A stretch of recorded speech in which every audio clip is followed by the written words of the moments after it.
नमस्कार, आदाब। मैं सुशील। द फील्ड में आज हम फिर बात करेंगे सुप्रीम कोर्ट के एक खास मुद्दे को लेकर कि सुप्रीम कोर्ट में जो केंद्र सरकार की तरफ से सरकारी वकील होते हैं, जो सरकार का पक्ष रखते हैं और सरकार को कानूनी विषयों पे सलाह भी देते हैं, उनकी बात करेंगे। आप एक चीज़ समझ जाइए कि जिला अदालत में जो सरकार की तरफ से वकील होते हैं, उनको सरकारी वकील कहा जाता है, मतलब पब्लिक प्रोसिक्यूटर।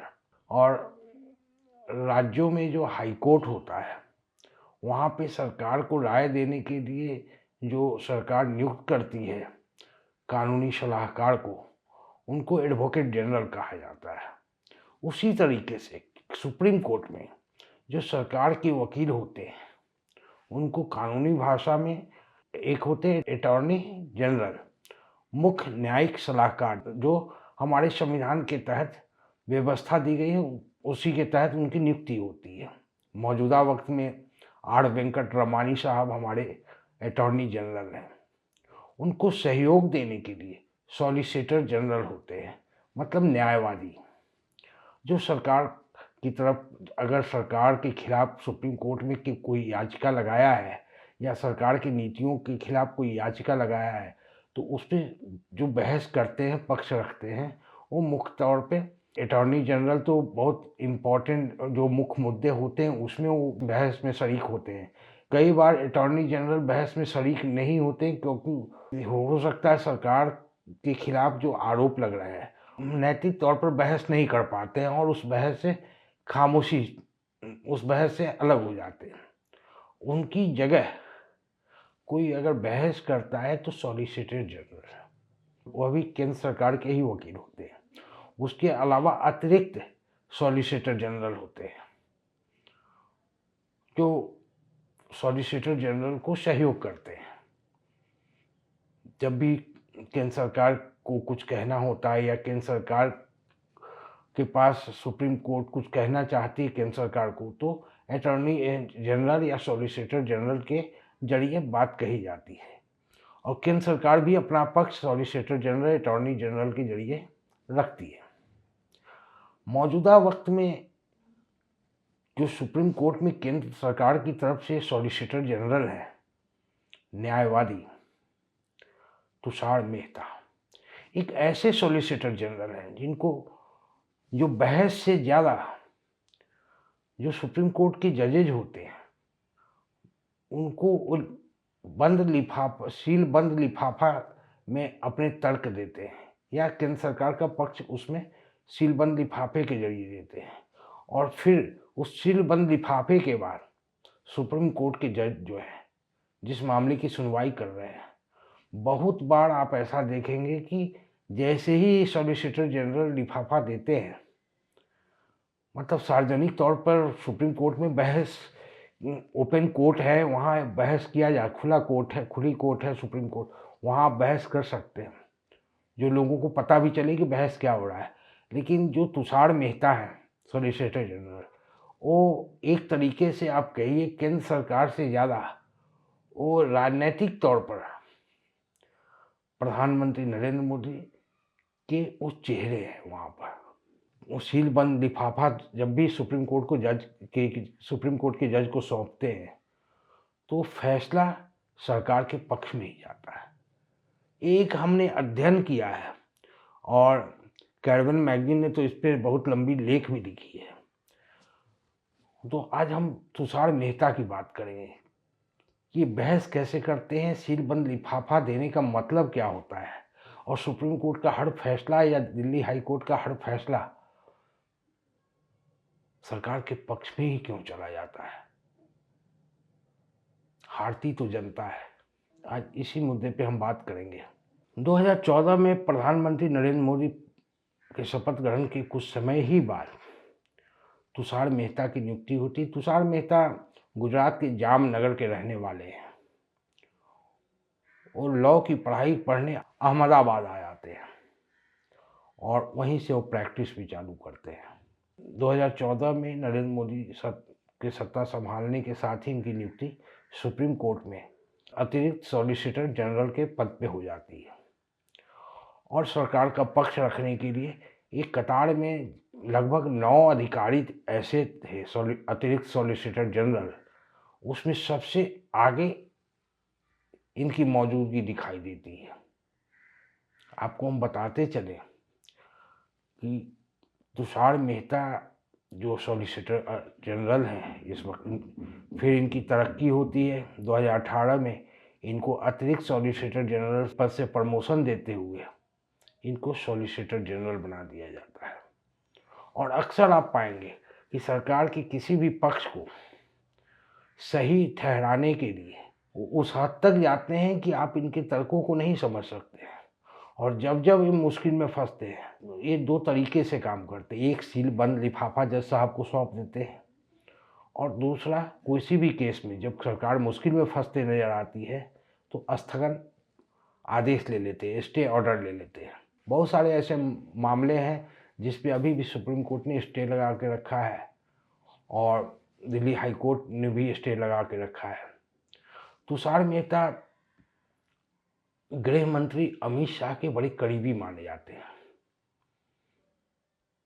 तुषार मेहता अपने जब गुजरात में एडवोकेट जनरल के पद पे भी थे, जब गुजरात दंगा हुआ, अमित शाह जेल गए, तो तुषार मेहता ही सरकार की आंख कान बने रहते थे।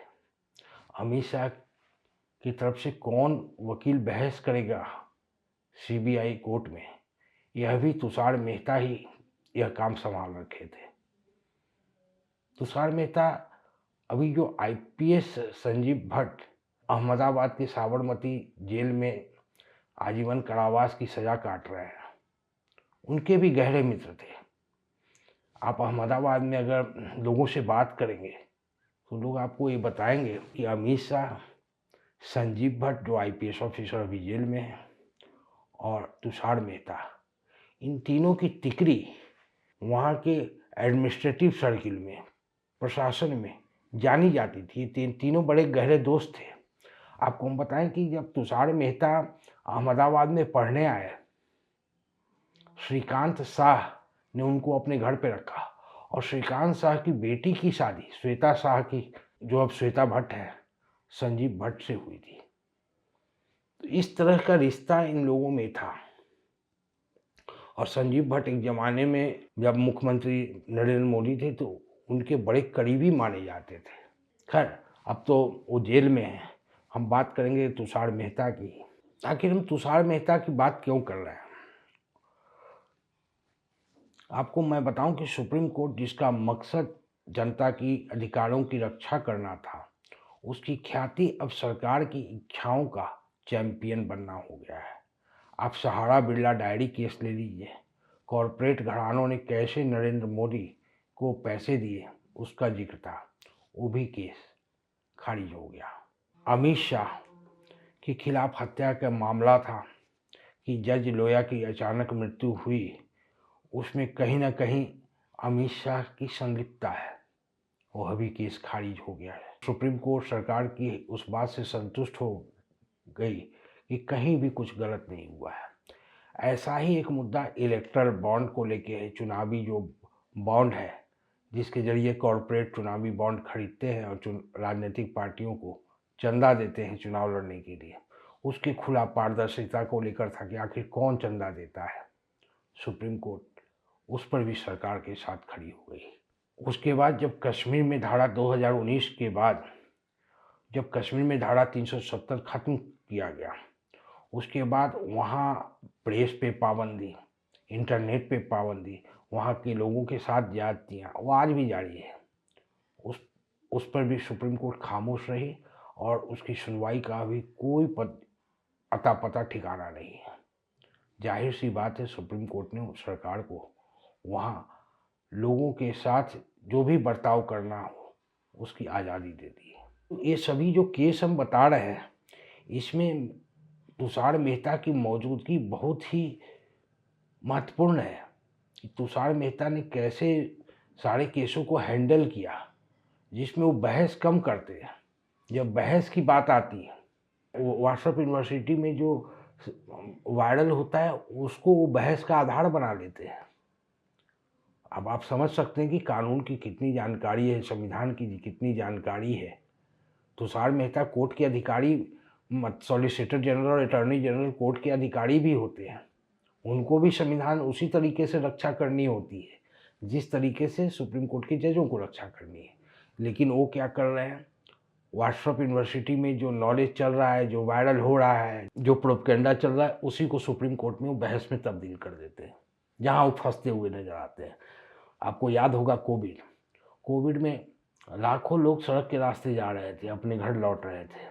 मामला जब वो सुप्रीम कोर्ट जाता है तो ऐसा झूठ बोलते हैं जो सुप्रीम कोर्ट के रिकॉर्ड में कभी, जब सुप्रीम कोर्ट का इतिहास लिखा जाएगा कि भारत का संविधान कैसे रौंदा जा रहा था, सुप्रीम कोर्ट की स्वतंत्रता किस तरीके से खत्म हो रही थी, सुप्रीम कोर्ट में कार्यपालिका और विधायिका कैसे घुसपैठ कर रही थी, तो तुषार मेहता के तर्क उसमें जरूर दर्ज होंगे। सारे तर्क झूठे थे। वो कैसे? कोविड में 2020 में पूरे हिंदुस्तान में लॉकडाउन हुआ। 31 मार्च 2020 को सुप्रीम कोर्ट में सुनवाई हो रही है।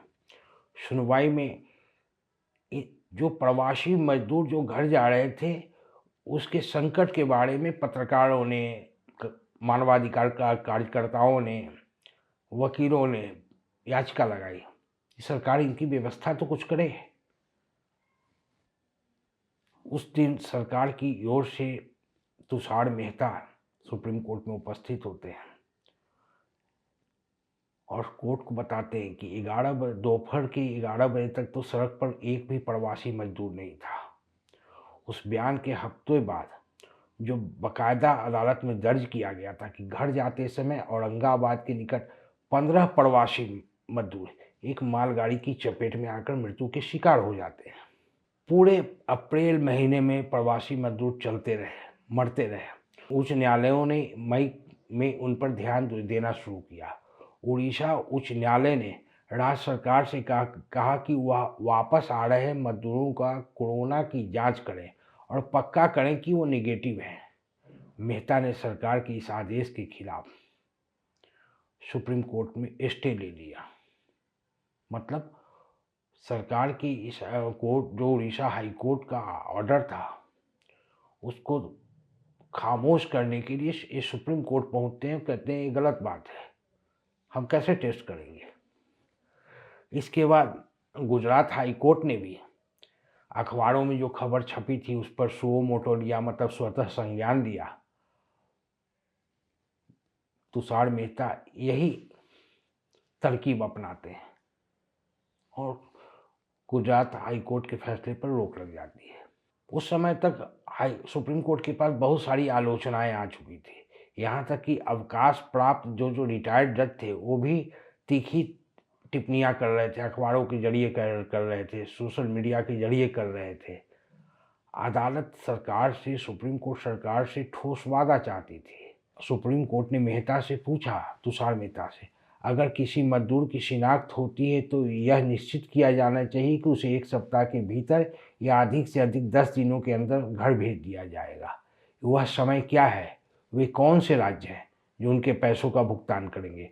कोई मजदूर पैसे के भुगतान की किस तरह अपेक्षा कर सकता है? मजदूरों को इस बात की जानकारी नहीं है कि किस राज्य को भुगतान करना है या उनके लिए कोई परिवहन उपलब्ध है या नहीं, ट्रांसपोर्ट उपलब्ध है या नहीं। कोई एक समान नीति केंद्र सरकार क्यों नहीं बनाती है? इससे भ्रम की स्थिति खत्म होगी।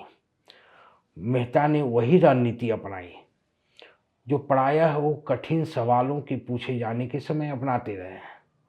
उन्होंने कहा, आप स्टे दे दीजिए, स्थगन कर दीजिए, मैंने सभी सवालों को समझ लिया है, हो सकता है राज्य सरकारें इस पर अपनी रिपोर्ट भेज दें। जजों को फिर भी संतोष नहीं हुआ। मेहता ने आगे कहा, जब तक न्यायालय के पास राज्यों से रिपोर्ट नहीं आएगी उनके सामने तस्वीर स्पष्ट नहीं होगी। दरअसल वो चाह रहे थे कि केंद्र को, सेंट्रल गवर्नमेंट को किसी तरह से आंच नहीं आए। जो भी जवाबदेही तय हो, राज्यों पर जवाबदेही तय हो, सेंटर उसके लिए, केंद्र उसके लिए रिस्पॉन्सिबल नहीं हो। सुप्रीम कोर्ट का रुख देखिए, सुप्रीम कोर्ट क्या कह रही है। ऐसा नहीं कि सरकार कुछ नहीं कर रही है, लेकिन कुछ ठोस कदम उठाने ही होंगे। लेकिन जब बार बार सुप्रीम कोर्ट कुछ कदम की बात पूछ रही थी कि स्पष्ट कदम क्या होंगे बताइए तो जरा। तो मेहता क्या कहते हैं, मेहता भड़क उठते हैं, कहते हैं कि ऐसा है कि जिन लोगों ने मजदूरों की पीड़ा को उजागर किया है, अखबारों में छापा है ना, वो दरअसल गीध हैं। मुसीबत के वक्त ऐसे खबर क्यों छापे जा रहे हैं, वो नकारात्मक लोग हैं, अर्बन नक्सल है, ऐसे खबरों पे आप क्या फैसला दे रहे हैं। तुषार मेहता ने गीध तथा भूख से मर रहे बच्चे की केविन कार्टर के प्रसिद्ध फोटो का उल्लेख किया, अपने मोबाइल से न्यायालय को फोटो दिखाया और कहा कि ये लोग गीध हैं, पत्रकार जो हैं या कार्यकर्ता ये लोग गीध हैं। लेकिन बाद में पता चला कि मेहता यह जो फोटो दिखा रहे थे वो व्हाट्सएप यूनिवर्सिटी में वो फोटो चलाया जा रहा था राइट विंगर्स के द्वारा। मतलब सरकार के साथ जो अंधभक्त लोग होते हैं खड़े, वो लोग एक चला रहे थे। ऐसी कोई बात नहीं है, पत्रकार तो गिद्ध होते हैं, इनको इस वक्त सरकार का साथ देना चाहिए। आपको मैं बताऊं कि तुषार मेहता को आप ऐसे समझिए कि इंदिरा गांधी के ज़माने में, इंदिरा गांधी जब प्राइम मिनिस्टर बनी 1968 में, तो सुप्रीम कोर्ट में उन्होंने अटॉर्नी जनरल नियुक्त किया, नीरेन डे, जो लगभग 77 तक 1970 से 1977 तक सुप्रीम कोर्ट में सरकार का पक्ष रखते थे। उन्होंने ऑफिशियली कहा था कि उच्च न्यायालय के आदेश को जब आप विफल करना चाहते हैं तो आप सुप्रीम कोर्ट का रुख अख्तियार कर लीजिए। तुषार मेहता वही कर रहे थे। और सुप्रीम कोर्ट ने कोविड में याचिकाकर्ताओं की बात सुनी। बीच बीच जब बहस हो रही थी तो तुषार मेहता बौखला जा रहे थे। बाद में सुप्रीम कोर्ट के जज ने भी स्पष्ट किया कि आप क्यों बौखला रहे हैं, मैंने केंद्र सरकार के खिलाफ कुछ भी तो नहीं कहा है, तभी तो हम कह रहे हैं। तुषार मेहता जैसे ही अपनी बहस शुरू करते हैं व्हाट्सएप यूनिवर्सिटी का ज्ञान लेकर या सीलबंद लिफाफा जज को सौंपते हैं, सुप्रीम कोर्ट के जज वैसा ही फैसला सुनाते हैं जैसा तुषार मेहता चाहते हैं। ऐसा नहीं है कि तुषार मेहता सिर्फ सरकार का पक्ष रखते हैं। जब उनको ज़रूरी होता है कि हमें स्वामी भक्ति करनी है, जैसे मैंने बताया कि अमित शाह के काफ़ी करीबी रहे। अमित शाह जब अहमदाबाद में कोऑपरेटिव का चुनाव होता था उस वक्त काफ़ी एक्टिव होते थे। और अमित शाह की राजनीति कोऑपरेटिव बैंकिंग सोसाइटी के जरिए ही शुरू हुई। अहमदाबाद का कोऑपरेटिव बैंकिंग सोसाइटी काफ़ी ताकतवर मानी जाती थी। उसमें तुषार मेहता अमित शाह को काफ़ी सहयोग करते थे। द वायर ने जब अमित शाह के बेटे की स्टोरी छापी कि मोदी के शासन में अमित शाह के बेटे जय शाह की आमदनी काफ़ी बढ़ गई है, तो तुषार मेहता ने कहा कि मैं अमित शाह के बेटे का केस लड़ूंगा और वायर पे मानहानि का दावा करूंगा। लेकिन चूंकि ये सॉलिसिटर जनरल थे, कैसे केस लड़ेंगे, तो इन्होंने परमिशन मांगा कानून मंत्रालय से कि हमें परमिशन दिया जाए, और कानून मंत्रालय ने परमिशन दिया और जय शाह का केस भी लड़े। तो कहने का मतलब कि जब भी तुषार मेहता को ज़रूरत होती है, सत्ता भी इनके साथ रहती है। ये कब किसका केस लड़ेंगे, सरकार इनको परमिशन भी दे देती है, अनुमति भी दे देती है, ठीक है जाइए लड़िए। ऐसे होता नहीं है कि solicitor general private case public का केस लेके लड़े, लेकिन ये हुआ। आपको पता होगा गुजरात दंगा हुआ, उसमें काफ़ी लोग पकड़े गए और तुषार मेहता गुजरात सरकार की वकील की हैसियत से सुप्रीम कोर्ट, जैसा कि प्रशांत भूषण ने स्क्रॉल को इंटरव्यू दिया था, उसके अनुसार मैं आपको बता रहा हूँ कि गुजरात दंगा जो हुआ उसमें काफ़ी लोग जेल भी गए, आरोपी भी बनाए गए। तो गुजरात सरकार की तरफ से गुजरात दंगे में जो सुप्रीम कोर्ट में वकील पेश होते थे वह तुषार मेहता ही थे गुजरात सरकार की तरफ से। तो जो तुषार मेहता दस्तावेज प्रस्तुत करते थे, हल्फनामा जो प्रस्तुत करते थे, और तुषार मेहता की ईमेल में जो संजीव भट्ट ने दावा किया कि इनके ईमेल में हमें काफ़ी डॉक्यूमेंट्स मिले जो आरोपियों के बयान थे, जो आरोपियों के वकील तैयार कर रहे थे, वही आरोप, जैसे कोई आरोपी दंगाई जेल गया, उसके वकील ने जो तैयार किया उसी को तुषार मेहता सुप्रीम कोर्ट में हलफनामा के तौर पे गुजरात सरकार की तरफ से दे रहे थे। तभी लोग कहते हैं कि गुजरात दंगे में सरकार ने आरोपियों की जो जिन्होंने दंगा किया, सरकार उसके साथ खड़ी थी। और ये तो साफ साफ दिख रहा है, आरोपी का जो पक्ष होता है, तुषार मेहता उसी पक्ष को गुजरात सरकार की तरफ से हलफनामा दे रहे थे। गुजरात में कार्यकर्ताओं के एक समूह ने मांग किया कि तुषार मेहता अपने पद का दुरुपयोग कर रहे हैं। वो जो भी हलफनामा दे रहे हैं सुप्रीम कोर्ट में, जो भी बात कह रहे हैं, वो आरोपियों का ही बयान वहाँ पे पढ़ रहे हैं, उनकी तरफ से पैरवी कर रहे हैं। या तो वो आरोपियों के वकील हो जाए, नहीं तो गुजरात सरकार की तरफ से अगर वो पेश हो रहे हैं तो सरकार का पक्ष रखें, और सरकार का मतलब संविधान का पक्ष रखें। ये तुषार मेहता यह नहीं कर रहे थे। इनके इस्तीफे की मांग उठी, गवर्नर को लेटर लिखा गया कि तुषार मेहता पर संवैधानिक पद के शर्मनाक दुरुपयोग का आरोप लगाया गया और कहा गया कि इनको पद से हटाइए, लेकिन गुजरात सरकार ने कुछ नहीं किया और मेहता जो थे वो अतिरिक्त महाअधिवक्ता के पद पर बने रहे। आपको याद होगा फरवरी 2016 में जी न्यूज़ ने एक खबर चलाई थी, जेएनयू में छात्रों ने एक विरोध प्रदर्शन किया था, उसका वीडियो जी न्यूज़ ने चलाया था, प्रसारित किया था। उसमें भारत विरोधी नारे को गलत ढंग से वीडियो के अंदर डाल दिया गया था। उसके आधार पे ये हुआ, दिल्ली पुलिस ने एक मुकदमा दर्ज किया कि ये देशद्रोही है, मतलब कन्हैया कुमार, उमर खालिद, इन लोगों की गिरफ्तारी हुई, देशद्रोह का मुकदमा दर्ज हुआ। उस समय जेएनयू के छात्र संघ के अध्यक्ष कन्हैया कुमार को गिरफ्तार कर लिया गया। 2 और जो आरोपी थे वो पुलिस के सामने जाकर आत्मसमर्पण कर दिए।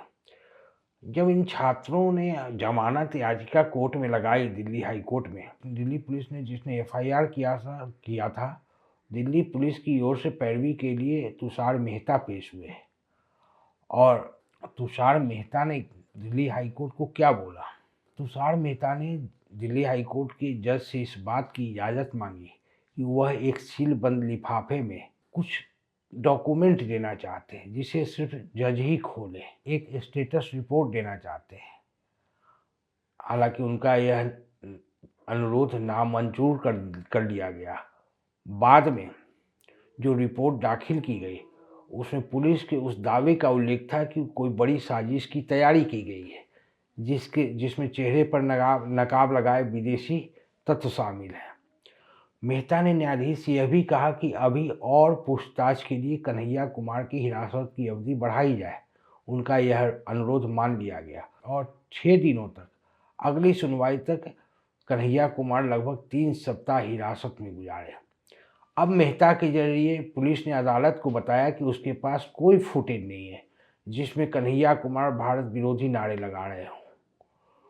उनके पास बस एक ही विकल्प है जिसमें विरोध प्रदर्शन में कन्हैया कुमार दिखाई दे रहे हैं, इसके अलावा कुछ भी नहीं है। न्यायाधीश ने मेहता से पूछा, क्या उन्हें पता है देशद्रोह का अर्थ? तुषार मेहता खामोश हो जाते हैं और उसके परिणाम में हुआ कि तीनों छात्रों को जमानत दिल्ली हाई कोर्ट दे देती है। इसी तरह एक और केस का आप जिक्र देख लीजिए। प्रधानमंत्री नरेंद्र मोदी ने दावा किया था कि उन्होंने 2 संस्थानों से डिग्री ली थी। दिल्ली के चीफ मिनिस्टर अरविंद केजरीवाल मुख्य सूचना आयुक्त के पास एक अर्जी लगाते हैं, वो कहते हैं कि हमें प्रधानमंत्री मोदी की डिग्री दिखाई जाए। सूचना आयुक्त क्या करते हैं कि दोनों विश्वविद्यालयों को निर्देश देते हैं कि वे इन डिग्रियों को उपलब्ध कराएं। अप्रैल में गुजरात विश्वविद्यालय ने केंद्रीय सूचना आयोग से मिले आदेश का विरोध करने के लिए गुजरात उच्च न्यायालय की शरण लेता है। गुजरात यूनिवर्सिटी मेहता खंडपीठ के पास जाते हैं, स्टे मांगते हैं, उन्हें स्टे मिल जाता है। मतलब हमारे प्रधानमंत्री की डिग्री अभी तक पब्लिक डोमेन में नहीं है, सार्वजनिक तौर पे नहीं है। एक दूसरे आदेश में सूचना आयोग दिल्ली यूनिवर्सिटी को निर्देश देता है कि 1978 में अब तक जिस अवधि में मोदी के ग्रेजुएट होने की बात कही जा रही है, दिल्ली विश्वविद्यालय सभी ग्रेजुएट नामों की घोषणा करे। 2016 के समाप्त होते होते विश्वविद्यालय की ओर से मेहता हाईकोर्ट पहुंचे। उन्होंने इस आदेश पर भी रोक लगाने की मांग की। इस बार उन्होंने दलील दी कि अगर ऐसी कोई सूची जारी की जाएगी तो जो पास किए हैं स्टूडेंट, उनकी निजता का उल्लंघन होगा, उनकी प्राइवेसी खत्म हो जाएगी। मतलब यूनिवर्सिटी कोई ऐसी सूची जारी नहीं करे, और वो मामला अभी तक चल रहा है और उस पर stay order Delhi high court ने किया, और अंतिम जो स्टे हुआ था जनवरी 2020 में, और अभी तक वो मामला पेंडिंग है। जहाँ कार्यपालिका ब्यूरोक्रेसी काम नहीं कर पाती है तो उसको तो संरक्षण चाहिए। तो किससे संरक्षण चाहिए? न्यायपालिका से। तुषार मेहता ही वैसे सॉलिसिटर जनरल हैं जो अपने तरकीबों से, व्हाट्सएप यूनिवर्सिटी के नॉलेज से या सीलबंद लिफाफे के जरिए कार्यपालिका की रक्षा करते हैं। या आप ये कह सकते हैं कि सुप्रीम कोर्ट में जो कार्यपालिका है, ब्यूरोक्रेसी ऑफिसर्स, अधिकारियों का जो समूह है, एक तरीके से तुषार मेहता ही संभालते हैं, उनका बचाव वही करते हैं। आप सुप्रीम कोर्ट में चले जाइए तो of the record supreme court के जज क्या बोलते हैं? मेहता तो अमित शाह के आदमी है। यही हालत गुजरात में थी जब वह एडिशनल एडवोकेट जनरल के रूप में अपने पद का दुरुपयोग कर रहे थे। चीफ जस्टिस JS खेहर, प्रधानमंत्री और विपक्ष के नेता ने CBI डायरेक्टर नियुक्त करने की जिम्मेदारी निभानी थी इन तीनों को। जब प्रधानमंत्री मोदी ने अपने चहेते उम्मीदवार आलोक वर्मा का नाम आगे बढ़ाया तो विपक्ष की जितनी भी आपत्तियां थी, उसके बावजूद चीफ जस्टिस JS खेहर ने प्रधानमंत्री का पक्ष लिया। और जब इस मामले में सुप्रीम कोर्ट में याचिका लगाई गई कि आप जो पैनल बैठा था CBI डायरेक्टर की नियुक्ति के लिए, उसका ब्यौरा दीजिए, तो तुषार मेहता केंद्र सरकार की ओर से क्या कहते हैं कि इन 3 लोगों के विवेक पर कोई सवाल नहीं उठाया जा सकता है। अदालत ने कहा तुषार मेहता बिल्कुल ठीक कह रहे हैं कि 2019 में तुषार मेहता अदालत जाते हैं उत्तर प्रदेश सरकार की तरफ से और कहते हैं कि राम मंदिर पर सुनवाई जल्दी से जल्दी कीजिए। अदालत ने राज्य को 10 हफ्ते का समय दिया ताकि सभी दस्तावेज को विभिन्न जो अलग अलग भाषाओं में थे साक्ष्य के रूप में प्रस्तुत किए जाए, उसका अनुवाद कराया जा सके। मेहता ने कहा 10 हफ्ता का क्यों आप टाइम दे रहे हैं, महज 4 हफ्ता का समय चाहिए, आप क्यों 10 हफ्ता दे रहे हैं? अगर ऐसा नहीं तो उनके सुझाव के अनुसार अनुवाद का मामला छोड़ ही दिया जाए, जैसा है हमें फैसला सुनाइए। ये तुषार मेहता सुप्रीम कोर्ट में बहस में बोल रहे हैं कि आप अनुवाद क्यों करा रहे हैं। तुषार मेहता यह भी कहते हैं कि आप जिस दस्तावेज की बात कर रहे हैं सभी पक्षों को पता है कि किस दस्तावेज पे वो भरोसा करेंगे। अपनी दलील में मेहता क्या कहते हैं, इसलिए हम कार्रवाई शुरू ही कर दें, दस्तावेज आता रहेगा, सुनवाई के दौरान जिस दस्तावेज की ज़रूरत पड़ेगी उसका अनुवाद करा दिया जाएगा। अदालत ने 1 महीने का समय दिया, इन्होंने 4 हफ्ते का समय मांगा था। चीफ जस्टिस रंजन गोगोई ने बिल्कुल 4 हफ्ते का समय दिया और साथ ही आदेश दिया कि 5 दिसंबर को ही पहली सुनवाई हो। आपको याद होगा कि 6 दिसंबर 1992 को बाबरी मस्जिद गिरी थी और तुषार मेहता किसी भी कीमत पर 6 दिसंबर के बाद सुनवाई नहीं चाहते थे, वो एक दिन पहले चाहते थे, 5 दिसंबर को। दीपक मिश्रा चीफ जस्टिस बनते हैं भारत के। वो उस हालात में भी बनते हैं जब उनको भूमि से संबंधित धोखाधड़ी के मामले में उनको दोषी पाया जा चुका था, तब भी उनको चीफ जस्टिस भारत का बनाया जाता है। उसी सितंबर का महीना है, उसी महीने ने बॉम्बे हाईकोर्ट एक ऑर्डर निकालता है कि गणपति विसर्जन के दौरान साइलेंट जोन में लाउड स्पीकर का इस्तेमाल नहीं होना चाहिए। तुषार मेहता सुप्रीम कोर्ट पहुंच जाते हैं, कहते हैं, और बॉम्बे हाई कोर्ट के इस फैसले के खिलाफ कि नहीं, ऐसा कैसे हो सकता है, लाउड स्पीकर तो बजेगा। और सुप्रीम कोर्ट पहुंचकर क्या कहते हैं, क्योंकि इससे बीजेपी को फ़ायदा हो रहा था वहाँ पे। सुप्रीम कोर्ट में क्या दलील दे रहे हैं, अगर इस तरह के अखिल भारतीय कानूनों को शाब्दिक अर्थों में लागू किया जाने लगा तो आप किसी छोटे से क्लिनिक, स्कूल, यहाँ तक कि अदालत के परिसर के पास भी लाउड स्पीकर का इस्तेमाल नहीं कर सकते। उन्होंने चेतावनी देते हुए कहा, ऐसा अगर किया गया तो समूचा देश ही खामोश हो जाएगा।